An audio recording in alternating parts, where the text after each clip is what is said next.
नमस्कार सर्व विद्यार्थी मित्रांनो, पालकांनो. मी डॉक्टर देवश्री महाजन माऊली करिअर काउन्सिलिंग तर्फे तुमचं पुन्हा एकदा आमच्या यूट्यूब चॅनलला स्वागत करते. आजचा सर्वात इम्पॉर्टंट टॉपिक राहील की रजिस्ट्रेशनसाठी आपल्याला लागणारे डॉक्युमेंट्स कोणते. खूप पालकांचे व खूप विद्यार्थ्यांचे आतापर्यंत व्हिडिओज खाली पण मेसेजेस आले की कोणते कोणते डॉक्युमेंट्स आपले आवश्यक आहे. मेन म्हणजे आता खूप व्हिडिओज मी बघितले त्याच्यात त्यांनी मेन जे डॉक्युमेंट्स आहे ते सांगितलेलेच नाही आहे किंवा एक दोन डॉक्युमेंट्स त्यांनी मिस करून टाकले किंवा जास्त झाईप केली की तुम्हाला हे पण घ्यावं लागेल, ते पण करावं लागेल, हे पण करावं लागेल. तर आता सध्यापुरतं आपल्याला काय इम्पॉर्टंट आहे ते आपण बघूयात. जेव्हा काउन्सिलिंगची वेळ येईल ना तेव्हा आपल्या हातात 1 महिन्याचा कालावधी राहतो. तर आता उगाच इकडं तिकडं पळून वगैरे तुम्ही ते डॉक्युमेंट्स कराच असं गरजेचं नाही आहे. आपल्याला नंतर काउन्सिलिंगमध्ये एक टाइम पिरियड दिलेला राहतो की या 1 मंथमध्ये तुम्हाला सर्व जे डॉक्युमेंट्स आहे तुमचे कंप्लीट करावं लागतील. तर तेव्हा पण ते आपण करू शकतो. तर आत्ता काय सध्यापुरतं आपल्याला काय महत्त्वाचे ते आपण बघूयात. त्याच्या पहिले तुम्हाला एक इम्पॉर्टंट इन्फॉर्मेशन मला द्यावीशी वाटते की आता जो नीट रिलेटेड फॉर्म आहे, रजिस्ट्रेशन फॉर्म आहे, त्याची डेट काय राहील हा पण खूप मोठा प्रश्न सर्व पालकांसमोर व सर्व विद्यार्थ्यांसमोर उभा राहिलेला आहे. तर ती जी डेट आहे ती लास्ट टाइम 7 फेब्रुवारीला जी नोटीस आहे ती जाहीर झाली होती की 7 फेब्रुवारीपासून ते 7 मार्चपर्यंत तुमच्याकडे एक टाइम दिलेला आहे की तुम्ही नीटसाठी रजिस्ट्रेशन करू शकता 2026 साठी. तर ह्या वर्षी आपल्याला कधी ही डेट येईल तर हा मोठा प्रश्न सर्व पालकांसमोर आहे. तर आपण आता गेस करूयात की हा जो फॉर्म आहे हा लवकरच आपल्यासमोर येईल. आपला जो ॲप्लिकेशन फॉर्म भरायची डेट आहे, जी मुदत आहे ती लवकरच आपल्यासमोर NTA वेबसाईटला येईल. आता जर आपण NTAची वेबसाईट बघितली तर NTAच्या वेबसाईटवर आपल्याला फक्त एकच इन्फॉर्मेशन दिसते, ती म्हणजे आधार कार्ड अपडेट रिलेटेड. आता त्या रिलेटेड व्हिडिओ मी पूर्ण डिटेलमध्ये बनवलेला आहे आणि तो पण मी माझ्या यूट्यूब चॅनलला शेअर केला आहे, तुम्ही तिथं ते बघू शकतात. तर आता हे जे रजिस्ट्रेशन रिलेटेड कागदपत्र आहेत ते आपण बघून घेऊयात, कारण आपली जी डेट आहे ती लवकरच येणार आहे. आपल्या हातात काही जास्त वेळ नाही आहे, 5-6 दिवस तुमच्या हातात आहे. तुमच्याकडे 1 महिन्याचा टाइम पिरियड आहे. पण जे रजिस्ट्रेशन आहे ना ते आधीच करून ठेवावं, कारण नंतर जे सर्व गोंधळ होतो किंवा ट्रॅफिकिंग होते त्या वेबसाईटवर त्याच्यामुळे आपलं जे रजिस्ट्रेशन आहे ते राहू शकतं किंवा काही प्रॉब्लेम येऊ शकतात. तर नंतर जेव्हा क्वेरी येते ना तेव्हा आपल्याकडे जो टाइम पिरियड आहे तो कमी राहतो. म्हणून ॲप्लिकेशन फॉर्म फिलिंग आहे ते लवकरात लवकर करून घ्या, म्हणजे नंतर आपल्याकडे अजून वेळ भेटेल जर इन केस काही क्वेरी वगैरे NTA थ्रू भेटली तर. आता तुमचे डॉक्युमेंट्स कोणते कोणते तुमचे अपडेटेड पाहिजे. तर सर्वात पहिले NTA रिलेटेड जर आपण बघितलं तर पासपोर्ट साईज फोटोग्राफ तुमच्याकडे पाहिजे. Passport size photograph, post card size photograph. तर पासपोर्ट साईज फोटोग्राफ म्हणजे काय की 2x2चा हा फोटोग्राफ राहतो की 2x2 मध्ये तुमचा जो फोटोग्राफ आहे तो राहायला पाहिजे. त्याच्यात तुम्ही क्लिअरली व्हिजिबल पाहिजे, तुम्ही without mask, without cap, without spectacles पाहिजे. व्हाईट किंवा लाईट बॅकग्राऊंड तुम्हाला ठेवायचं आहे. रिसेंट कलर फोटो पाहिजे, म्हणजे असं नाही की तुम्ही खूप जुना फोटो तुमचा देत आहात, तर तुमचा आता रिसेंटली काढलेला फोटो तिथं लागणार आहे. तुमचं फेस जे आहे ते क्लिअरली व्हिजिबल पाहिजे, गॉगल्स वगैरे तुम्हाला लावायचे नाही आहे. आयडेंटिटी व्हेरिफिकेशनसाठी, ॲडमिट कार्डसाठी तुम्हाला हा जो फोटो आहे हा तिथं अपलोड करणं गरजेचं आहे. मस्ट बी अपलोड JPG किंवा JPEG फॉर्मॅट, म्हणजे जो आपला इमेज फॉर्मॅट राहतो तिच्यातच तुम्हाला हे अपलोड करायचं आहे photograph as per NTA guidelines. आता हे जे सर्व गोष्टी ना हे आपण NTA गाईडलाईन्स अकॉर्डिंगच डिस्कस करणार आहोत. मी काय माझ्या मनाचं तुम्हाला सांगत नाही आहे, तर तुम्हाला ते सर्व फॉलो करावं लागेल जे मी ह्या व्हिडिओमध्ये सांगत आहे. म्हणून हा व्हिडिओ तुम्हाला पूर्णपणे बघायचा आहे, मधूनच स्किप करू नका. एखादं डॉक्युमेंट जर तुमचं राहिलं तर तुमच्या मुलासाठी किंवा तुमच्या मुलीसाठी पुढे ॲडमिट कार्ड किंवा ॲप्लिकेशन फॉर्म इश्यू करताना काही प्रॉब्लेम्स येऊ शकतात. म्हणून हा व्हिडिओ स्किप करू नका, पूर्ण बघा. काही लोक व्ह्यूज वाढवण्यासाठी तुम्हाला काहीतरीच सांगत असतील तर असे सर्वांनाच फॉलो करणं गरजेचं नाही आहे. जे नुकतेच 1 किंवा 2 किंवा 3 काउन्सिलर्स तुम्हाला नीट सांगताय किंवा 3-4 यूट्यूबर्स जे तुम्हाला नीट सांगताय फक्त त्यांनाच फॉलो करा. आणि आम्ही फक्त हे व्हिडिओज तुमच्या माहितीपुरता बनवतो.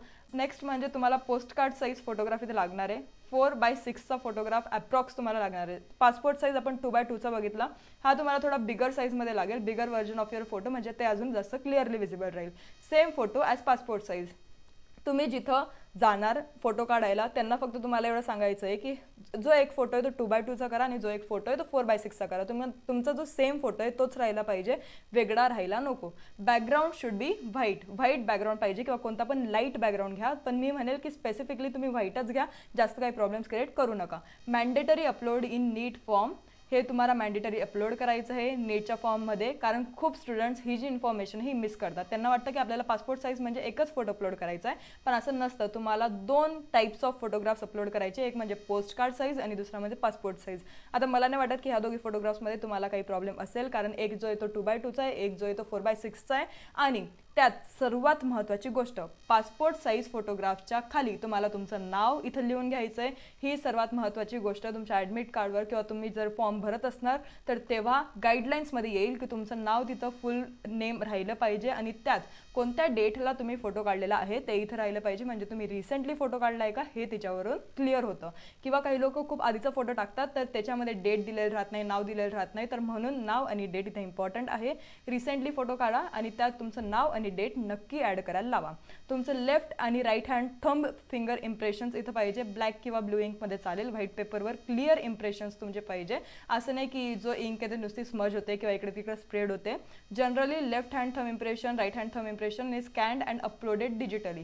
हे तुम्हाला नंतर अपलोड करायचे, ही नंतरची गोष्ट आहे। पण आता तुम्हाला काय करायचं आहे, तुमचे जे 5 बोटं असतील किंवा 10 फिंगर्सचं तुम्हाला इम्प्रेशन काढायचं। इथं तुमचं थंबचं इम्प्रेशन येईल, दोघी बोटांचं, दोघी हातांचं, आणि इथं तुमचे बाकीचे जे 4 फिंगर्स असतील असे इम्प्रेशन तुम्हाला तिथं पाहिजे। म्हणजे 5 बोटं तुम्हाला डिप करायचे इंकमध्ये आणि ते व्हाईट प्लेन पेपरवर तुम्हाला तिथं इम्प्रिंट करायचे। तुम्हाला त्याचे फिंगरप्रिंट्स लागतील, म्हणजे पूर्ण 10 बोटांचे तुम्हाला फिंगरप्रिंट्स तिथं पाहिजे। सिग्नेचर, आता सिग्नेचर कशी पाहिजे तर कॅन्डिडेट्सची जी आधीपासून चालत आलेली सिग्नेचर आहे तीच पाहिजे, म्हणजे नंतर कन्फ्युजन नको व्हायला। तुम्ही तुमची सिग्नेचर चेंज करू शकत नाही किंवा नंतर जे डॉक्युमेंट्समध्ये प्रॉब्लेम येतात ते खूप जास्त मेजर राहतात, म्हणून तुम्ही तुमची सिग्नेचर जी आहे आधीपासून तुम्ही करत येत आहात तीच सिग्नेचर तुम्ही करा। व्हाईट पेपर ब्लॅक इंकने करा, कारण ते विजिबल खूप जास्त क्लिअरली राहतं। Should match signature used in future counselling and documents, जे आधीचे तुमचे सिग्नेचर्स आहे त्याला त्याने मॅच केलं पाहिजे। 10th मार्कशीट तुम्हाला लागेल, का लागेल, कारण proof of date of birth जे ते आपल्या 10वीच्या मार्कशीटवरच राहतं, म्हणून तुम्हाला 10चीच मार्कशीट लागेल। मॅन्डेटरी फॉर नीट रजिस्ट्रेशन, तुमचं 10th मार्कशीट जे आहे ते एकदम गोल्डन रूल आहे। तुम्हाला नीटचं ॲप्लिकेशन फॉर्म भरायचं असेल, तुमच्याकडे जर बाकी डॉक्युमेंट्स नसेल तर चालेल, पण तुम्हाला 10th मार्कशीटचं प्रेफरन्स सर्वात आधी घ्यावं लागेल आणि 10च्या मार्कशीटमध्ये जर काही इश्यू असेल तर तो तुम्हाला लवकरात लवकर सॉल्व्ह करावं लागेल। मी आधीच याच्यावर ऑलरेडी एक व्हिडिओ बनवलेला आहे, एकदम डिटेलमध्ये बनवला आहे की तुम्हाला कसं ते जे अपडेट करायचं आहे, आधार कार्ड तुम्हाला अपडेट करावं लागेल का किंवा 10चं पासिंग सर्टिफिकेट अपडेट करावं लागेल का। आता गोष्ट अशी राहते की जर तुमचं 10th मार्कशीटवरच नाव चुकलं आहे तर बाकी डॉक्युमेंट्सवर ते नाव चुकेलच, कारण इथं जर ते चुकलं आहे तर बाकी डॉक्युमेंट्सवर ते मिसमॅच होईल। तुमचं कधीतरी मिडल नेम फर्स्ट नेम येऊन जातं, कधी फर्स्ट नेम मिडल नेम येऊन जातं, तर असं नको व्हायला, म्हणून मी त्याच्यावर ऑलरेडी व्हिडिओ बनवलेला आहे। खूप जास्त सॉर्टेड वेमध्ये तो व्हिडिओ तुम्हाला लगेच समजेल। पासिंग सर्टिफिकेट पण तुम्हाला 10वीचं लागेल। Confirms you have officially passed class 10th। आता खूप विद्यार्थ्यांना हा एक कन्फ्युजन राहतो की 10चं पासिंग सर्टिफिकेट म्हणजेच 10चं मार्कशीट का, तर नाही, 10चं पासिंग सर्टिफिकेट वेगळं भेटतं आणि 10चं मार्कशीट जे ते वेगळं भेटतं। Issued by respective education board, different from marksheet, हे मार्कशीटपेक्षा वेगळं राहतं। बोथ आर रिक्वायर्ड, दोघे आपल्याला गरजेचे आहे। कॅटेगरी सर्टिफिकेट, जर तुम्ही कोणत्या कॅटेगरीला बिलॉंग करत आहात तर तुम्हाला कॅटेगरी सर्टिफिकेट जे आहे ते राहणं आवश्यक आहे। SC, ST, OBC, EWS कॅन्डिडेट्सला हे जे कॅटेगरी सर्टिफिकेट आहे हे मॅन्डेटरी आहे, must be issued by a competent authority. जर तुमच्याकडे कॅटेगरी सर्टिफिकेट नसेल आणि जर तुम्ही कोणत्या तरी कास्टला बिलॉंग करत असणार तरी तुम्ही जनरल कॅटेगरीमध्ये गृहीत धरले जाणार।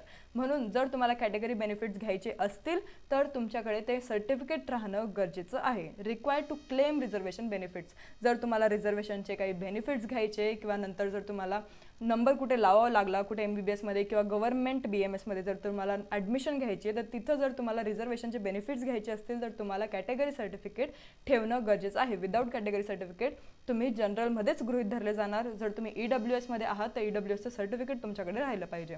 जनरल कॅटेगरी स्टुडंट्सने हे इग्नोर केलं तरी चालेल, कारण जनरलला सर्टिफिकेट हे राहतच नाही। प्रेझेंट आणि परमनंट ॲड्रेस प्रूफ, तुम्हाला हे प्रेझेंट आणि परमनंट ॲड्रेस प्रूफसाठी तुम्हाला आधार कार्ड तिथं द्यावं लागेल।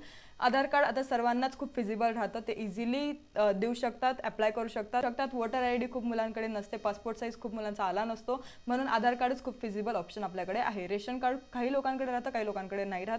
Address entered in NEET form must match proof, आता ॲड्रेस जो तुम्ही नीट फॉर्ममध्ये टाकताय तो प्रूफला मॅच झाला पाहिजे। आता कोणता प्रूफ, जर तुम्ही आधार कार्ड तिथे टाकत आहात तर आधार कार्डचा ॲड्रेस आणि तुमचा नीट फॉर्ममध्ये एंटर केलेला ॲड्रेस सेम राहिला पाहिजे।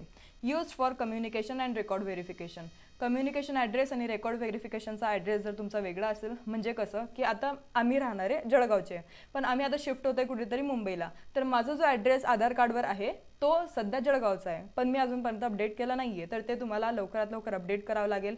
किंवा असं काही असेल की तुम्ही मुंबईला जस्ट काहीतरी रेंटपुरता गेले, 2 महिन्यासाठी गेले, तर तुम्हाला तो ॲड्रेस एक वेगळा द्यावा लागेल की माझा जो प्रेझेंट ॲड्रेस आहे आणि जो परमनंट ॲड्रेस आहे तो वेगवेगळा आहे, तर तुम्ही ते वेगवेगळं भरू शकतात. म्हणजे इन केस जर तुम्हाला काही पोस्टाने त्यांना पाठवायचं असेल किंवा तुमच्याशी कम्युनिकेट करायचं असेल, तर ॲड्रेस प्रेझेंट ॲड्रेसला कम्युनिकेट करतील रादर दॅन परमनंट ॲड्रेस. कारण आपला जो परमनंट ॲड्रेस असतो तो कधी कधी वेगळा असतो. म्हणजे आपलं जे ओनर राहतं, ओनिंग हाऊस राहतं, ते कधीतरी वेगळं असतं आणि कधी कधी आपण रेंटवर दुसरीकडे राहायला जात असतो. म्हणून तुम्हाला ह्या ज्या 2 गोष्टी आहे हे इम्पॉर्टंट आहे, हे तुम्हाला नीट महत्त्वपूर्ण लक्ष देऊन करून घ्यायचं आहे. आता तुमच्याकडे 3च महिने बाकी आहेत नीटसाठी. पालकांनीच ह्या ज्या सर्व गोष्टी आहे डॉक्युमेंट्स रिलेटेड हे सर्व सॉर्ट केले पाहिजे. आता आपल्याकडे जास्त वेळ नाही आहे. 7 किंवा 8 फेब्रुवारीपर्यंत आपलं जे नोटीस आहे रिलेटेड टू ॲप्लिकेशन फॉर्म ते लवकरच येऊन जाईल. मेच्या फर्स्ट वीकमध्ये तुमची नीटची परीक्षा राहील. तर तुम्ही ह्या ज्या गोष्टी आहे 5-6 दिवसात करून टाकायला पाहिजे. आता जास्त वेळ आपल्या हातात नाही आहे, कारण ऑलरेडी आपल्याला नोटीस येऊन गेलेली आहे की आधार कार्ड अपडेट तुमचं पाहिजे. ते 1 महिना आधीच आली आहे. मी त्याच्यावर व्हिडिओ पण केला आहे. जर तुम्ही आत्तापर्यंत केलं नसेल तर आत्ता तरी हे ज्या सर्व गोष्टी आहे हे करून घ्या. याला अवॉइड करू नका, कारण याच्यामुळे खूप सारे प्रॉब्लेम्स नंतर होतात. खूप विद्यार्थ्यांना ॲप्लिकेशन फॉर्म भरता येत नाही. तर असे काही मेजर इश्यू तुमच्यासोबत नको व्हायला, म्हणून मी हा जो व्हिडिओ आहे हा सर्वांसोबत शेअर करते. आणि लक्ष देऊन पूर्ण जर तुम्ही व्हिडिओ बघितला नसेल तर परत एकदा बघा. जर काही डाऊट असेल तर तुम्ही ते पण कमेंट सेक्शनमध्ये सांगा किंवा आमच्याशी कॉन्टॅक्ट करा, तिथं सांगा. आम्ही सर्व जे डाऊट्स आहे ते सर्व क्लिअर करू. आणि मी सर्व कमेंट्स जे ते तुमचे वाचत असते आणि त्याच कमेंट्स रिलेटेड मी सर्व व्हिडिओज जे ते बनवत असते. असं तुम्हाला जर वाटत असेल की आम्ही तुम्हाला रिप्लाय देत नाही आणि तुमची कमेंट जी आहे ती इग्नोर होते किंवा मिस होते, तर असं राहत नाही. आम्ही रिप्लाय नाही देणार, पण आम्ही ते कमेंट्स वाचतो आणि आम्ही त्याच्याशी रिलेटेड सर्व जे व्हिडिओज आहे तो बनवायचा प्रयत्न करतो आणि तुम्हाला रिप्लाय देण्याचा प्रयत्न करतो. भले ते व्हॉट्सअपला राहू किंवा आमच्या कमेंट सेक्शनमध्ये राहू किंवा ग्रुप रिलेटेड काही इश्यू असो. ग्रुपची जी लिंक आहे ती मी तुम्हाला लवकरच शेअर करेल. इथं कमेंट सेक्शनमध्येच मी ते जी लिंक आहे तिला पिन करेल. तिथून तुम्ही ग्रुप चॅनलला, आमच्या व्हॉट्सअप चॅनलला जॉईन करू शकता. तिथं मी हे सर्व जी इन्फॉर्मेशन आहे ही पूर्ण PDF रिलेटेड जे टेक्स्ट आहे ते मी तिथं शेअर केलेलं आहे. तुम्ही तिथं जाऊन तो ग्रुप जॉईन करू शकतात आणि सर्व जी इन्फॉर्मेशन आहे ही तुम्हाला फ्रीमध्ये अवेलेबल राहील, तर ही तुम्ही घेऊ शकतात. जर इन केस तुम्हाला काही प्रॉब्लेम असेल 2026 नीट काउन्सिलिंगबद्दल, त्याच्या रिलेटेड पण तुम्ही काही इश्यू असेल तो शेअर करू शकतात. आणि जर तुम्हाला पेड काउन्सिलिंग पाहिजे असेल ॲडव्हान्समध्ये, जर तुम्हाला बुक करायची असेल, तर खाली जो नंबर डिस्प्ले होतोय त्याच्यावर तुम्ही फक्त एक मेसेज करा, तर सर्व इन्फॉर्मेशन तुम्हाला शेअर केली. त्या रिलेटेड तुम्ही तुमचा पुढचा विचार जो आहे तो लवकर करू शकतात. धन्यवाद.